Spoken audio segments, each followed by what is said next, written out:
Joining us for more on this development is David Sanger of the New York Times and author of the book, The Inheritance, The World Obama Confronts and the Challenges to American Power. David, what's causing Al-Qaeda members and other fighters in Pakistan's tribal region to want to flee the area? A great question, Martin, because we see what's happening, but we don't necessarily see why it's happening. What's happening is that there is a small number of fighters and a trickle of Al-Qaeda leadership who seem to be moving to Yemen and Somalia, to other relatively failed states, certainly failed in the case of Somalia. Some American officials would have you believe that it's because the predator strikes that have been launched over the tribal areas have really made life miserable for them. But there are other conceivable explanations, including the possibility that the Pakistani government is no longer being as accommodating, or that they've outworn their welcome, which we see happening in other parts of the world. You certainly saw it happen with Al-Qaeda in Iraq. What kind of information is the American intelligence community getting on this, and could it help us catch these men? Well, it might. You know, one of the things about movement is that it makes Al-Qaeda members vulnerable.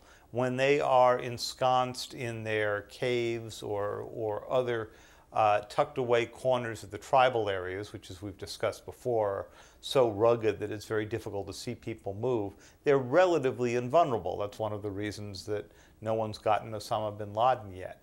On the other hand, when they are in motion, they tend to both be exposed and in contact with their comrades. And one of the ways the intelligence community is picking up these signs of movement are the calls and other messages that are going back between Yemen and Somalia and back to the tribal areas. And why Somalia? Why Yemen? And the other question, logistically, how are they getting there? On the question of why Somalia and Yemen, you have to imagine that, you know, Al-Qaeda can only live in places where the state is so weak that they can operate with a relative amount of freedom. Well, in Somalia, there's virtually no state.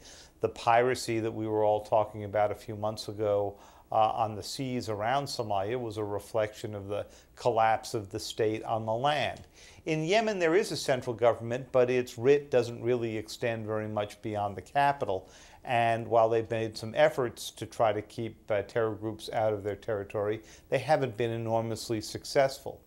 How they're getting there, you know, mostly going back through Pakistan, it seems, and then either by land or water over to Somalia and Yemen. But the exact transit routes are a little bit of a mystery to me. I think it's something that the intelligence community is looking for because, as we said, that's the moment when these folks are most vulnerable. David Sanger from the New York Times, thank you very much. Thank you, Martin.